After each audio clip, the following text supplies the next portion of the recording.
Olá pessoal, tudo bem? Bem-vindos a mais uma aula de Química, meu nome é Rui Carlos e vamos dar sequência ao módulo de Química Geral e Inorgânica, a aula de número 4. Na última aula, nós trabalhamos então com os elementos químicos, a sua distribuição na tabela periódica, as suas propriedades químicas e também a gente entendeu um pouco como os elétrons estão distribuídos na eletrosfera. Hoje, nós vamos trabalhar um pouco com como esses elementos se combinam para formar as substâncias que nós conhecemos hoje. Vamos lá? Próximo. Pode passar. Então, o que acontece? Hoje nós temos diferentes substâncias. E cada substância tem características específicas. Por exemplo, aqui eu tenho sal de cozinha. Ele vai ter uma característica e uma finalidade específica. Nós temos aqui, no exemplo do meio, uma roda de liga leve. Essa roda de liga leve vai ter uma utilidade específica e ela é chamada de liga leve justamente pelo fato da mistura de determinadas substâncias, de determinados elementos, que vão dar essa característica dela ser leve. Aqui, no da extremidade, nós temos diferentes polímeros, que aqui eu trago o exemplo, o politerefitalato de etileno. O que acontece? Cada polímero vai ter uma finalidade. Por exemplo, nós temos aqueles que são mais rígidos, que são utilizados como espátulas, temos aqueles mais maleáveis, como a PET, da garrafa PET, nós temos o saco plástico, e todos eles são substâncias distintas que vão ter as suas características devido à sua composição. E é isso que é o nosso objetivo hoje, entender um pouco sobre essas características que formam essas substâncias. Vamos passar para o próximo? Como é que surge isso? Surge lá nas ligações químicas.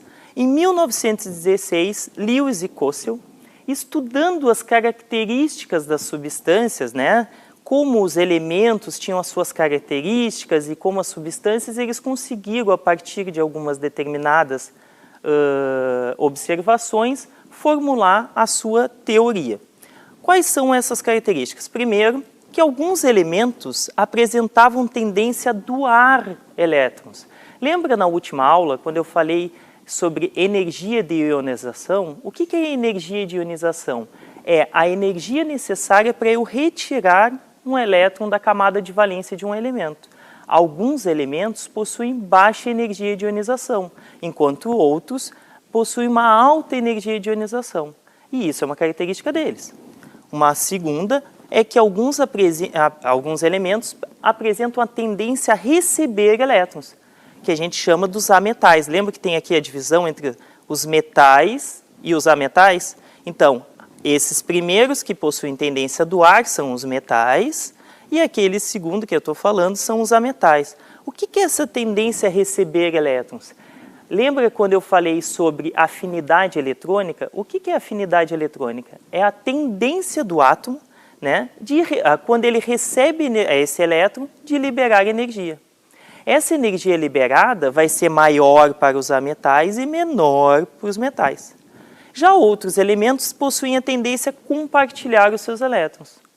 O que eles observaram? Que essas características, somada a essa coluna da tabela periódica, a coluna 18, que é a família dos gases nobres, por que eles são chamados de gases nobres? Porque até esse tempo, não se conhecia os gases nobres como substâncias, porque o que acontece? Eles não reagiam, eles existiam como elementos isolados. Eles não precisavam fazer ligações para poder existir. E eles começaram a estudar, mas que característica tem esses determinados elementos que não precisam realizar uma reação, uma ligação para poder existir. E aí eles formulam, o que eles chamam de regra do octeto. Mas o que é a regra do octeto? Vamos observar, então, aqui, cada um deles, dos gases nobres. Se a gente começar pelo hélio, o hélio tem número atômico 2, e a sua distribuição é 1s2. Lembrando, ele só tem, como ele, da última aula que eu falei, ele está no primeiro período, no grupo S, porque ele deveria estar aqui, no grupo S, e ele tem 2 elétrons. O que acontece? Eu falei para vocês que o nível 1 só cabem 2 elétrons, e ele tem o nível completo, que a gente chama de camada completa. Todos os demais, agora a gente vai aqui para o neônio, O neônio, número atômico 10, é o segundo gás nobre, né? Eu vou fazer a distribuição dele, 1s2, 2s2, 2p6. Ó, 2, 4, 10. Quantos elétrons ele tem aqui? 8 elétrons. Ó. Vamos ver agora o próximo, que é o argônio. O argônio tem número atômico 18. Se eu fizer a distribuição dele, ó, 1s2, 2s2, 2p6, 3s2, 3p6. Pego a camada de valência. Professor, mas o que é a camada de valência? A gente falou na última aula. É a camada mais externa. Então, aqui, ó, camada 1, camada 2, camada 3. Eu não tenho nenhuma outra camada, então a camada de valência vai ser a camada 3. Quantos elétrons ele tem? 8. E se eu pegar aqui o próximo, por exemplo, o criptônio? O criptônio vai ter número atômico 36. Logo, ele também, lembrando lá da Química Geral Inorgânica 2, a gente trabalhou sobre as partículas subatômicas. Número atômico é igual ao número de prótons. Então, aqui, número atômico é igual ao número de prótons. E quando a espécie é neutra, eu posso dizer que é igual ao número de elétrons. E isso que eu estou distribuindo são os elétrons, né? Então, aqui eu tenho 36. 1s2, 2s2, 2p6, 3s2, 3p6, 4s2, 3d10, 4p6. Olha só, aqui é bem interessante que a gente vai ver duas características. Qual é a camada mais externa? A camada mais externa, ó, eu tenho A1, A2, A3 e A4. A minha camada de valência será a camada 4. E quantos elétrons eu tenho? 2. Com 6, 8 elétrons. Se eu fizer para qualquer um dos gases nobres, com exceção do hélio, a gente vai observar que eu tenho 8 elétrons na camada de valência. E aí, o que eles formularam? Eles viram que algumas substâncias, uns elementos doavam elétrons para obter 8 elétrons na camada de valência, outros recebiam elétrons para obter os 8, e aí eles formularam a regra do octeto. Todas as substâncias seguem a regra do octeto? Não. Mas para nós iniciarmos o entendimento das ligações, a regra do octeto serve bem para esse começo. Pode passar? O primeiro tipo de ligação que a gente vai ver é a ligação iônica. Nós veremos 3. A ligação iônica, a ligação covalente e a ligação metálica. A ligação iônica, ela é a única que ocorre com transferência definitiva de elétrons. E por que ela recebe esse nome, ligação iônica? É porque ela dá origem a íons. Lembra lá quando eu trabalhei, então, com as espécies carregadas? O que são aquelas espécies carregadas?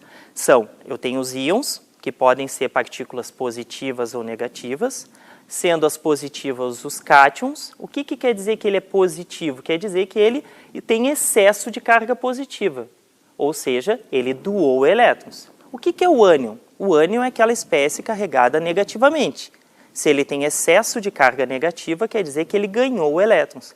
A princípio, até agora, a gente só trabalha com doação e recebimento de elétrons. A gente não mexe no núcleo.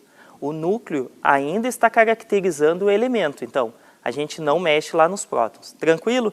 Qualquer variação da carga se deve à camada de valência ou à eletrosfera, né, os elétrons. Então, olha lá. União entre elemento com alta afinidade eletrônica. O que é elemento com alta afinidade eletrônica? É aquele elemento que tem tendência a receber elétrons. E um elemento com baixa energia de ionização, ou seja, aquele elemento que tem tendência a doar os seus elétrons. Bom, se eu tenho um que tem tendência a receber, o outro com tendência a doar, eu estou juntando a fome com a vontade de comer. Eles vão se unir e eles vão atingir a estabilidade dessa forma. Um exemplo aqui, o cloreto de sódio. Tá, mas como é que eu sei isso, professor? Vamos ver aqui, ó. Eu trouxe aqui, eu recortei da tabela periódica somente os elementos que eu vou trabalhar. Cloreto de sódio. O sódio, número atômico 11. Então, vamos vir aqui. Sódio, número atômico 11. E o cloro, número atômico 17. É o primeiro para formar o cloreto de sódio. Como é que a gente vai ver isso daqui? A gente vai fazer a distribuição eletrônica. Então, para o sódio, 1s2, 2s2, 2p6, 3s1. Ó, eu tenho 11 elétrons, 2 mais 2, 4, mais 6, 10, mais 1, 11. Qual é a camada de valência? A última camada. Para aqui. O que eu vou fazer agora? Cloro. 17 elétrons. 1s2, 2s2, 2p6, 3s2, 3p5. 2 com 2, 4, com 6, 10, com 2, 12, desculpa, com 2, 12, com 5, 17. Fechou os 17 elétrons. Camada de valência, a camada 3. Olhem, prestem bem atenção. Quantos elétrons essa espécie tem? Tem 1 elétron na camada de valência. E esse aqui tem 7 elétrons na camada de valência. Se eu estou dizendo que os dois vão se unir, né? Para que ele atinja a estabilidade de um gás nobre, ó, com 8 elétrons na camada de valência, ou o sódio doa esse elétron para cá, para esse ficar com 8, ou esse aqui teria que doar 7 elétrons para cá, concordam? O que vocês acham mais simples? A doação desse elétron para cá. Olha que interessante. Se ele doar esse elétron, ele deixa de ter essa camada aqui, ou pelo menos deixa de ter elétrons nessa camada. Se ele deixa de ter, ele assume uma nova camada. E olha que legal. Quantos elétrons tem nessa camada aqui? 8. Ele doou um elétron e ele doando esse elétron, ele acabou assumindo a estabilidade de 8 elétrons, que é de um gás nobre. E este aqui, por sua vez, por receber mais um elétron, ó, mais um, passa a ter 8 elétrons também. Por isso que nós temos, ó, a substância chamada cloreto de sódio, onde uma espécie, que é o sódio, tem uma baixa, olha aqui, baixa energia de ionização. O que é a baixa energia de ionização?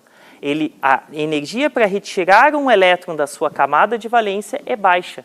E por que é baixa? Porque no momento que eu retiro aquele elétron da camada de valência, ele atinge a estabilidade de um gás nobre. E o outro, o cloro, por sua vez, ele tem uma alta afinidade eletrônica. No momento que eu dou um elétron para ele, né, ele atinge a estabilidade de um gás nobre também. Então, ou seja, essas espécies funcionam formando íons. Como é que a gente vai representar a formação do íon? Agora, vamos fazer primeiro, antes disso, vamos fazer do cloreto de magnésio. Ó, MgCl2. Agora, o cloro eu já tenho. Vamos fazer, então, do magnésio. Vamos botar aqui o cloreto de sódio para cá. E vamos fazer do magnésio. O magnésio tem número atômico 12. Vamos fazer a distribuição. 1s2, 2s2, 2p6, 3s2. Camada de valência 3 também. Como é que eu sei que parou no 3s2? Lembra da última aula? Vem aqui comigo na tabela periódica. Quando eu falei na aula 3, né, na aula de Química Geral e Inorgânica 3, eu falei da distribuição. Ó. A linha 1 são os elétrons que têm um último elétron, um elétron mais energético, na camada 1. Na camada 2, na camada 3, né? E eu estou falando de quem? Magnésio. Ó, camada 3. Está aqui o magnésio.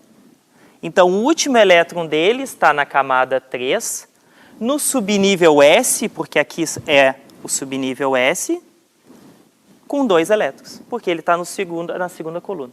Tranquilo? Entenderam, pessoal? Então, vamos aqui dar sequência. O que vai acontecer? Para essa espécie se estabilizar, ele precisaria ganhar ou 6 elétrons ou doar esses 2. Se ele doar esses 2, ele deixa de ter elétrons nessa camada e assume como camada de valência essa segunda camada, com 8 elétrons. Só que olha só, eu não disse que vai formar o MgCl? Por que forma MgCl2? Porque ele tem 2 elétrons para doar, mas o cloro só pode receber 1. O que ele vai fazer? Vamos fazer uma representação aqui, ó. Ele tem 2 elétrons para doar, representados por essas 2 bolinhas. Ele vai doar 1 elétron para esse cloro e 1 segundo elétron para o segundo cloro. Então, diferente do sódio, que tem a capacidade de estabilizar 1 átomo de cloro, o magnésio consegue estabilizar 2. Então, a fórmula molecular, o que é a fórmula molecular?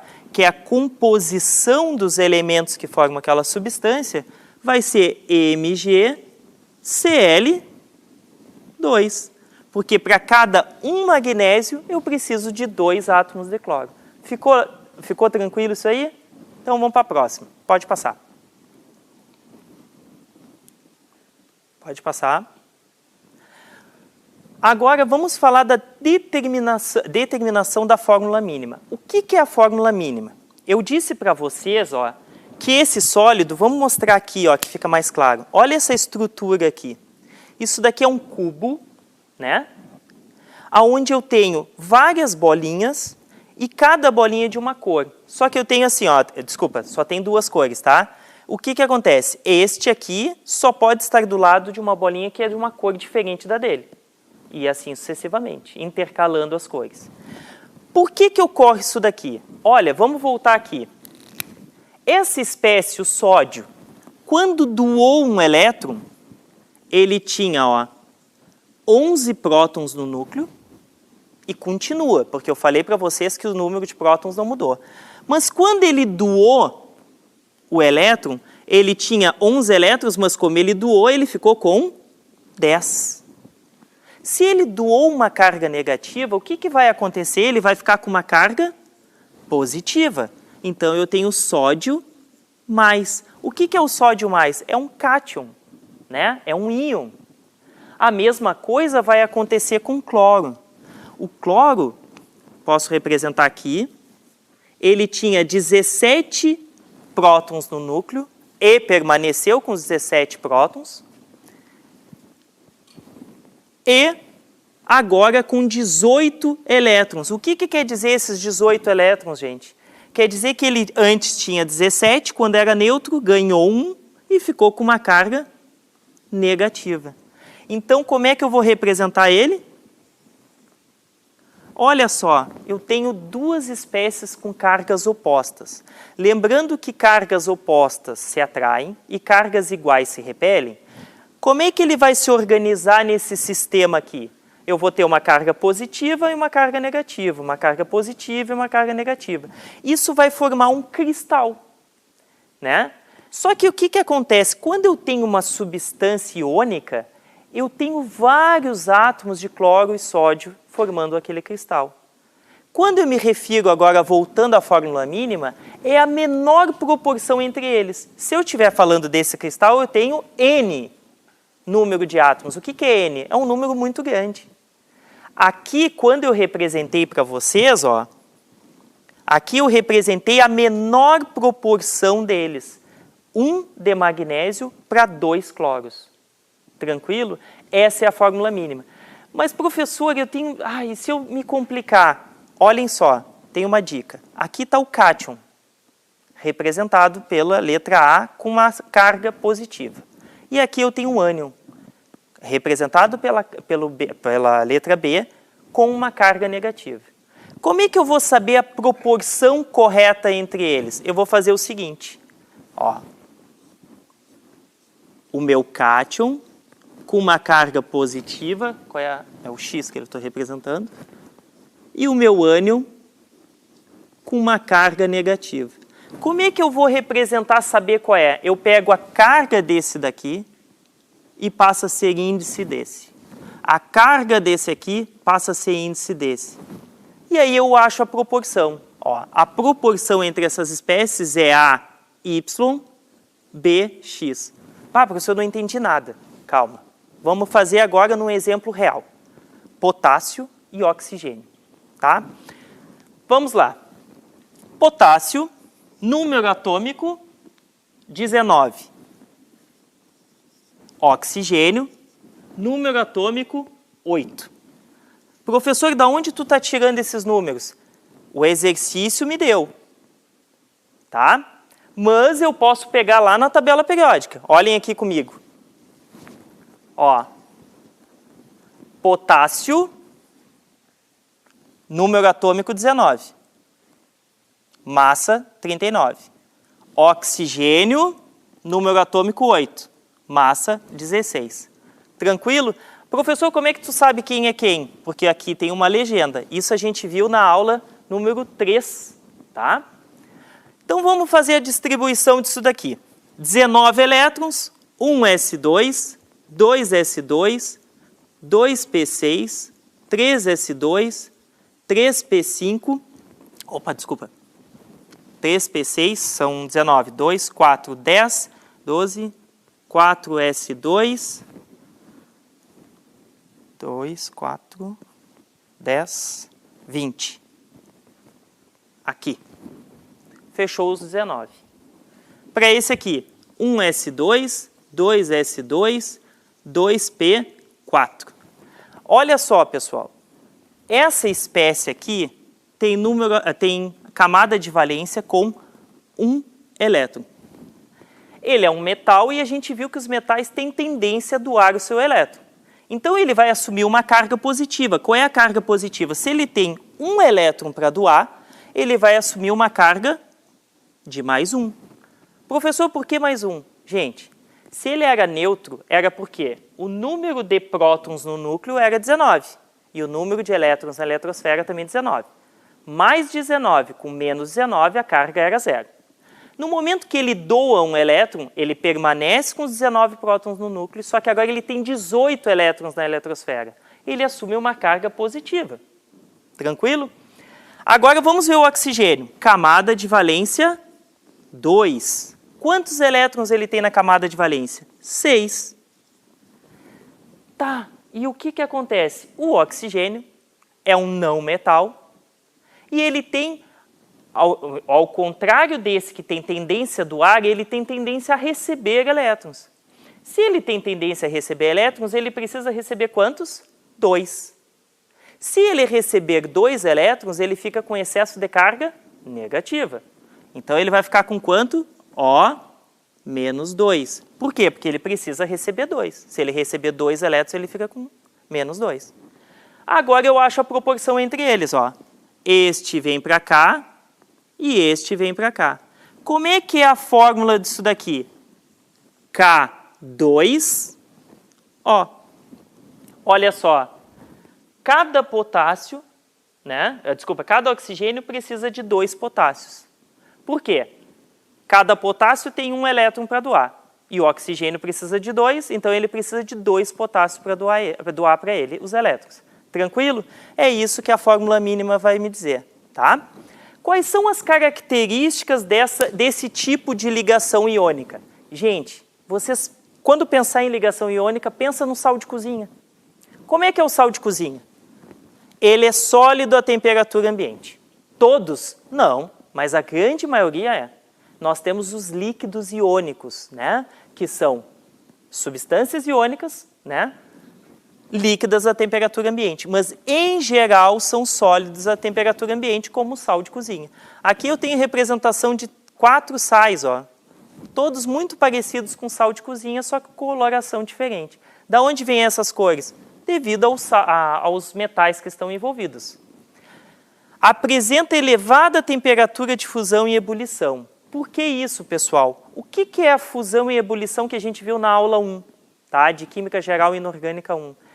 Eu preciso aumentar a temperatura e esse sistema precisa se desorganizar, eu dou temperatura, eles começam a se movimentar até que eu separo as espécies. Esse sistema é tão organizado devido à diferença de cargas que eu preciso dar muita temperatura para desorganizar ele. Ficou claro? São quebradiços. Como é que é o formato do sal de cozinha? É todo esfarelado. Ah, mas aí vocês vão pensar que aquele sal rosa do Himalaia vem em pedra, Sim, mas se vocês baterem com ele, ele se esfarela facilmente. Por quê? Porque ele é quebradiço. E olha só por quê. Pensa assim, ó, eu tenho aqui cargas positivas, ó, vou desenhar aqui para vocês. Ó, carga positiva do lado de uma carga negativa. Carga negativa do lado de uma positiva. Se eu bater aqui, nessa linha, se eu bater no sal, o que vai acontecer? Este grupo de moléculas vão fazer assim. E aí eu vou ter... Olha só. Isso daqui... Deixa eu botar uma representação para... Eles vão se repelir. E aí eles se separam. Por isso que quando qualquer impacto, ele vai se esfarelando. Porque eu faço com que as cargas positivas se coincidam com as positivas e as negativas com as negativas. Tranquilo? Conduzem eletricidade quando em solução ou fundidos. O que acontece? O sal, se eu botar ali um pouco de sal e colocar os fios, eu não vou conseguir conduzir eletricidade entre um fio e outro. Mas se eu pegar água pura e colocar 2 fios, eu também não vou conduzir. Mas se eu botar um sal ali, o que vai acontecer? Eu vou pegar esses íons aqui, ó. Posso pegar aqui, ó.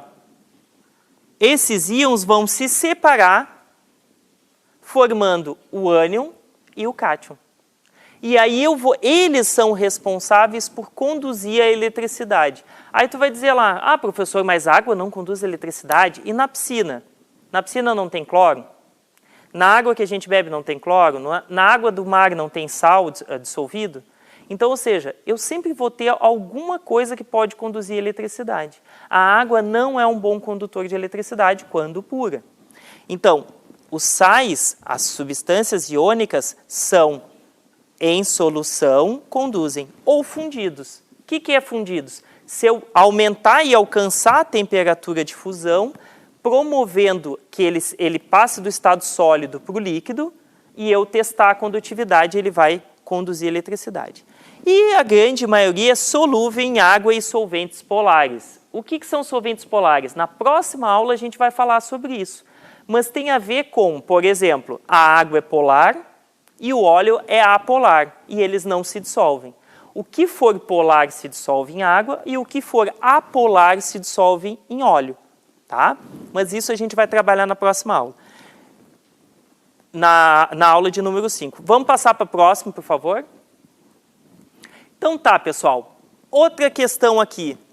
Olha só o que aconteceu. Eu falei para vocês que os elementos, eles seguem uma tendência a cumprir a regra do octeto. Mas tem espécies que não. Por exemplo, o cloro, ele pode formar uma substância chamada de cloreto de ferro 2 ou cloreto de ferro 3. E por que isso? Se eu fizer a distribuição dele, a gente vai entender por que ele pode doar 2 ou 3 elétrons. Vamos fazer aqui nesse outro quadro aqui. Ó, pego o ferro, pego o número atômico na tabela, número atômico 26, e faço a distribuição. 1s2, 2s2, 2p6, 3s2, 3p6, 4s2. 2, 4, 2, 4, 10, 12, 18, 20, 26. Tá? Eu não disse para vocês que ele vai doar os elétrons da camada de valência? Então, se ele doar os elétrons da camada de valência, ele vai doar 2 elétrons. Mas o ferro, ele também pode doar 1 elétron daqui. Mas por que ele vai doar 1 elétron dali? Eu não disse para vocês na aula de número 3 que o subnível D, ele vai ter 5 orbitais. O que são orbitais? São regiões do espaço onde a tendência de eu encontrar o elétron é maior. Aí eu posso representar os orbitais por essas caixinhas. Ó, orbital 1, ó, 1, 2, 3, 4, 5. Cada orbital cabem 2 elétrons. Isso eu falei na última aula, na aula de número 3. E eu vou distribuir esses 6 elétrons. Ó, 1, 2, 3, 4, 5, 6. Vou representar eles por essa meia seta, ou seta só com um ladinho. Pessoal, isso daqui são elétrons. E eles têm energia. A gente trabalha com energia. E eu não posso dizer que esses 5 orbitais são de mesma energia. Por quê? Esses daqui têm apenas um elétron, só que esse tem 2. No momento que ele doa esse um elétron, olha só, eles não ficam todos iguais? Energeticamente é favorável. O que vai acontecer? A possibilidade do ferro assumir tanto a carga mais 2, quando ele doa só o elétron do nível 4, ou ainda mais 3, quando ele doa do subnível S e do subnível D. Tranquilo? Ficou claro, então? Ou seja, a gente pode dizer que a maioria segue a regra do octeto, que a maioria vai doar os elétrons da camada de valência, mas alguns elementos podem fugir disso. Então, é importante que a gente tenha a mente aberta para entender que isso pode acontecer. Pode passar. Ligação covalente. Então, de ligação iônica seria mais ou menos isso. A gente vai voltar na aula de número 5 a trabalhar um pouquinho sobre ligações, mas de ligação iônica seria isso. O que é a ligação covalente? A ligação covalente é aquela que não ocorre a doação do elétron.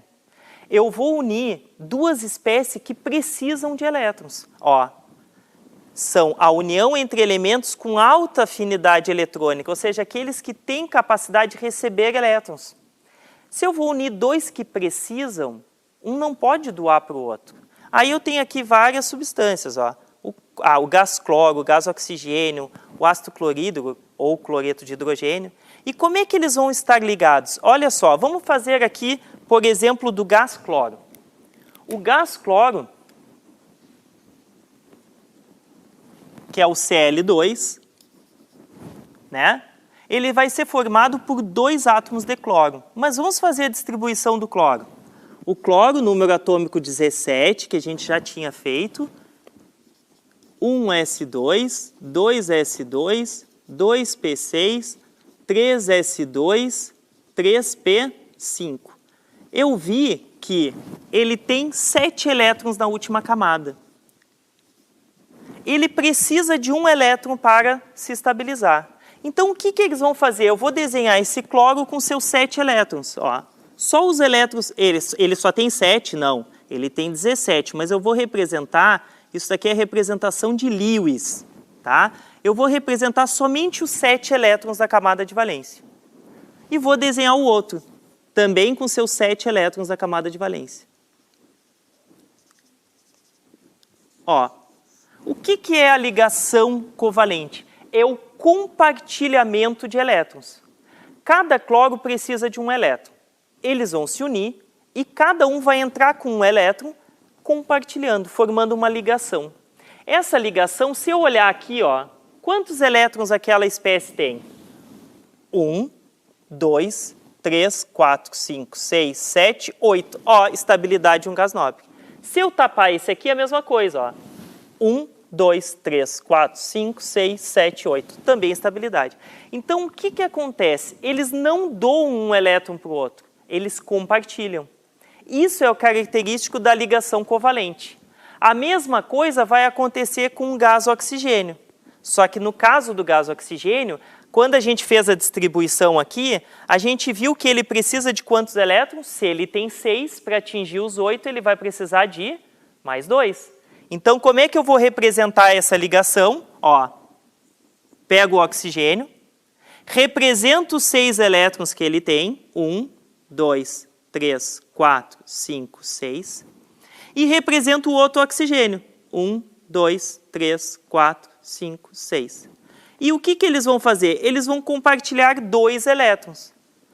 Se eu olhar lá, aqui ele vai estar com 8 e aqui também com 8. Nesse caso, quando ocorre o compartilhamento de 2 elétrons de cada, eu tenho a formação de uma ligação dupla. Se eu estiver compartilhando 1 elétron de cada, uma ligação simples. Eu também posso compartilhar 3, no caso do nitrogênio. Gás nitrogênio, eles compartilham 3, formando uma ligação tripla. Ficou claro isso daí? A mesma coisa vai acontecer com esse caso aqui. Só que o hidrogênio, ele é que nem o gás hélio, tá? Que nem o elemento hélio. O hélio se estabiliza com 2 elétrons. O hidrogênio é a mesma coisa. Ele tem um elétron na camada de valência, ele faz mais uma ligação e atinge a sua estabilidade. Pode passar. E aí eu posso representar essas estruturas de diferentes formas. A fórmula molecular. O que é a fórmula molecular, gente? A fórmula molecular ela vai representar semelhante à fórmula mínima da ligação iônica. É a menor composição que forma aquela molécula. O que acontece? Lá na ligação iônica eu tenho vários íons ligados entre si, né? Então, na verdade, não são moléculas isoladas. Já na ligação covalente, sim, é uma ligação. Lá, na ligação iônica, ocorre a atração por força eletrostática. Aqui é uma ligação, eles permanecem unidos. Então, cada molécula seria como uma unidade, tá? Então, eu represento, por exemplo, a água eu sei que é H2O. É a proporção de 2 átomos de hidrogênio para 1 de oxigênio. CO2 é CO2, 1 de carbono para 2 de oxigênio. E eu poderia, por exemplo, o gás metano, CH4, 1 de carbono para 4 oxigênios, e assim por diante. Tem moléculas, né, de tamanho cada vez maiores. Fórmula eletrônica. Bom, nessa fórmula aqui, eu não estou interessado quais são os elétrons que foram compartilhados e nem a estrutura geométrica. Nesse caso aqui já. O que é essa estrutura? É o que eu estava trabalhando aqui com vocês já, ó. É quando eu desenho os elétrons da camada de valência e represento o compartilhamento. Tranquilo? Olha aqui, ó. Quantos elétrons o oxigênio tem? Eu representei com as bolinhas pretas, ó. São 6 elétrons. Tá aqui, ó. 1, 2, 3, 4, 5, 6. E ele precisa de 2. Da onde vem esses 2? Do hidrogênio, ó. Só que como o hidrogênio não vai doar os seus elétrons, o que ele vai fazer? Ele vai compartilhar. Se eu olhar aqui, ó, o oxigênio fica com os 8. E se eu olhar cada hidrogênio, fica com 2. O oxigênio atinge a estabilidade por ter 8 e o hidrogênio por ter 2. Essa é a representação eletrônica ou a representação de Lewis. A última representação é a estrutura plana. Como é que é a estrutura plana? Aqui eu vou representar a ligação que é feita por 2 elétrons por um risco. Se for 2 elétrons, como eu tinha representado aqui, ó, como é que fica o gás oxigênio naquela representação plana? Ó? Oxigênio ligado duplamente ao outro oxigênio. Ficou claro para vocês? Então, voltando para cá, ó, oxigênio ligado a 2 hidrogênios, carbono ligado a 2 oxigênios, só que duplamente a cada um. Professor, por que tu botou esse aqui em curva e esse aqui reto? É o assunto da aula, a próxima aula, que é a aula de Química Geral Inorgânica 5, que a gente vai trabalhar com a geometria, como eles estão organizados no espaço. Por enquanto, é extremamente importante que a gente entenda o que é estrutura eletrônica, porque é devido a esse par de elétrons que vai fazer com que essa fórmula fique em ângulo, né? E não reta, como no caso dessa daqui. Podemos passar? Pode passar. Ligação covalente, então. Também existe a ligação covalente coordenada. O que é a ligação covalente coordenada? Tá? É quando eu tenho 2 espécies, né, por exemplo, ou uma espécie, que já está estável, que já está com seu octeto completo, né, como o gás oxigênio, e eu tenho o compartilhamento de um par de elétrons daquela espécie. Ah, professor, eu não entendi nada que tu falou. Vamos lá. Ó. Gás oxigênio. Vamos desenhar aqui o gás oxigênio. Ó, com seus 6 elétrons, o outro oxigênio com seus 6 elétrons, e eles compartilharam. Tranquilo. Aqui está uma ligação dupla, né? Representado pela estrutura plana assim. Só que o que acontece? Eu não tenho somente o gás oxigênio, eu tenho o gás ozônio. Como é que eu vou ligar esse terceiro oxigênio a essa espécie? Ó, o outro oxigênio também precisa de 2. Se ele compartilhar, que nem esse aqui vai ter o seu octeto expandido. O que é o octeto expandido? Vai passar de 8. Então, o que ele faz? Ele dá uma de bonzinho. Ele compartilha os seus elétrons com essa espécie, tá?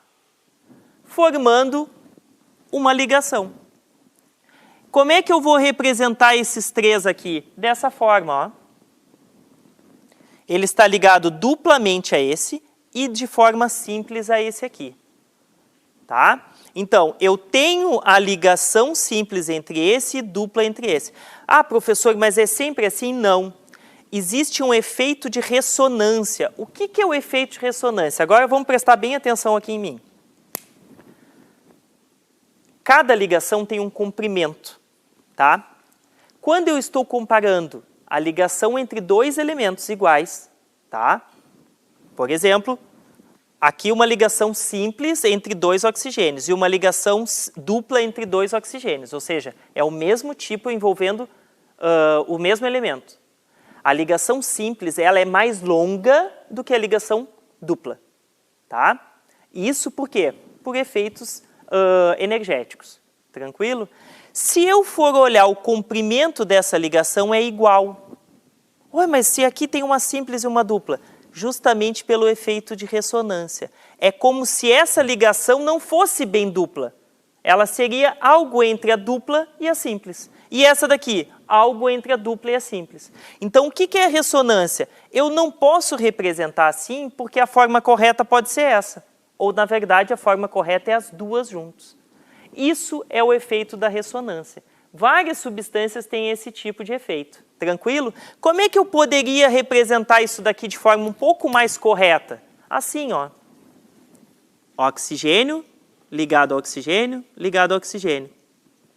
Ó. É uma ligação 1,5. Ó.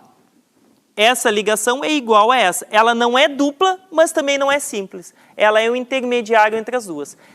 Isso é descoberto através do comprimento de ligação. Se fosse ligação simples, seria mais longa. Se fosse dupla, seria mais curta. E esse tipo de ligação é o intermédio, devido ao efeito de ressonância. Tranquilo? Agora, por que eu botei esse carinha aqui pensando?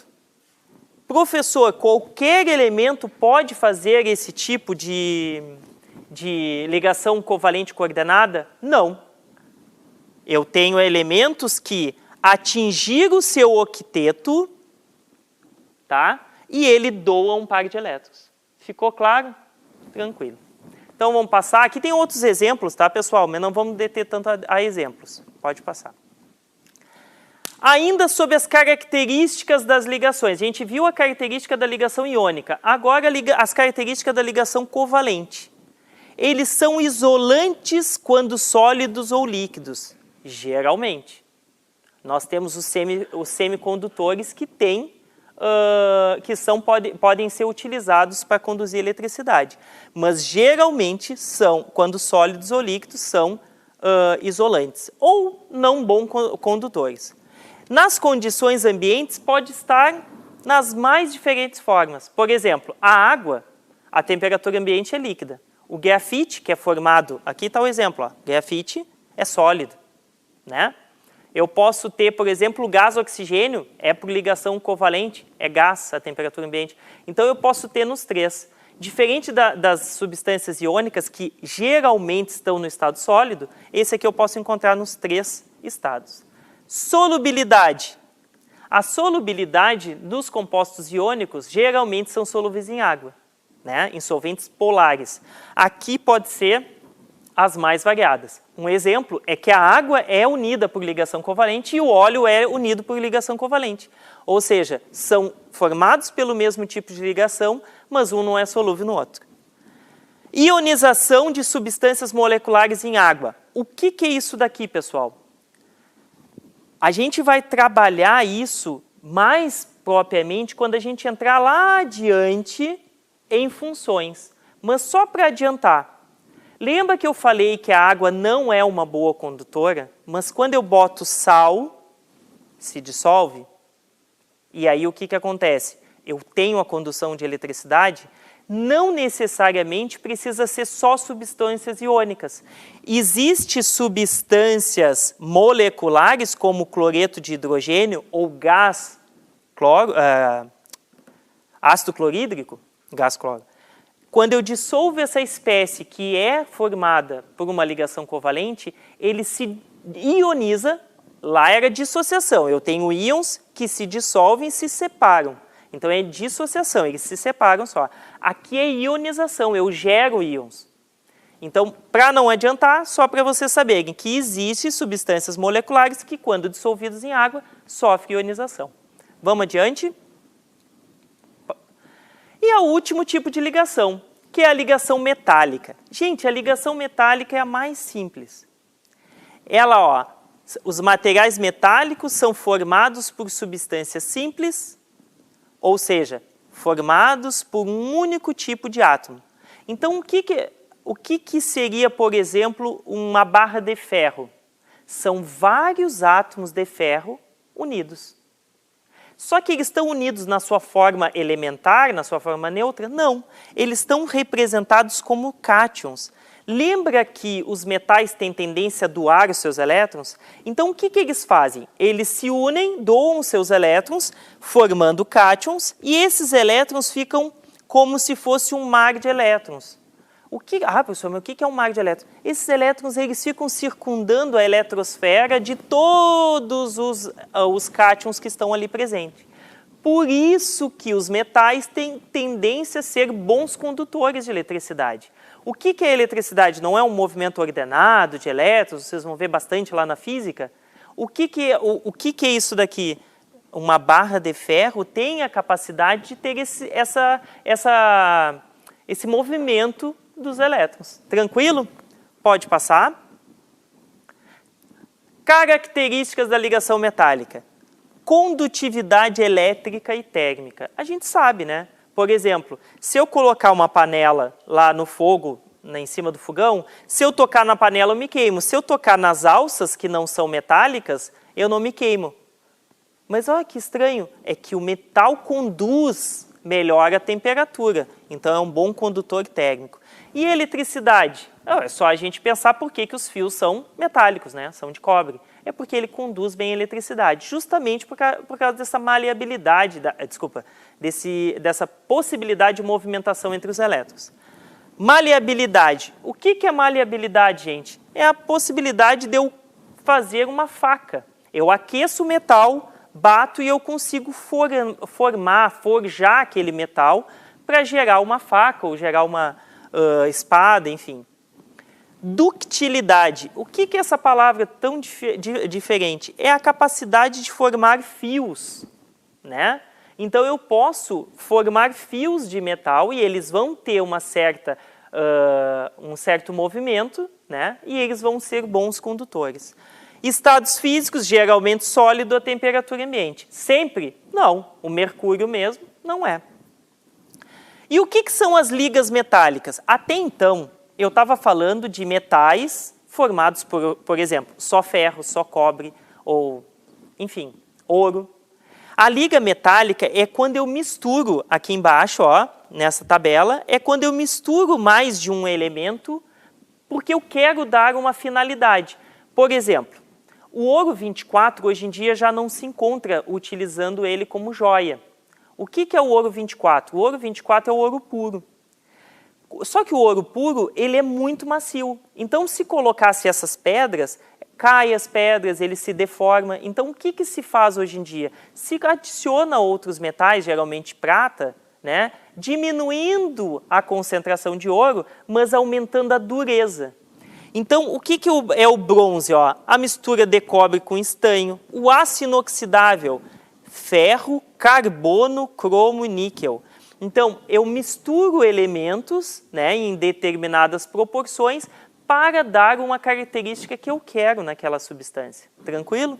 Então, vamos passar. E agora vamos ver, para encerrar, tá, como eu posso ver isso num exercício. Tá? O entendimento de como as ligações químicas se formam é um dos assuntos fundamentais da ciência. Olha a importância que esse exercício deu para esse conteúdo. A partir desses fundamentos, pode-se entender como são desenvolvidos novos materiais. Por exemplo, de acordo com a regra do octeto, na formação de uma ligação covalente, os átomos tendem a completar seus octetos pelo compartilhamento de elétrons, atingir configuração de gás nobre, NS2-NP5. O que quer dizer esse N? Porque pode ser em qualquer camada, tá, pessoal? Pode ser na camada 2, na camada 3, enfim. Porém, quando o átomo central de uma molécula tem orbitais D vazios, ele pode acomodar 10, 12 ou até mais elétrons.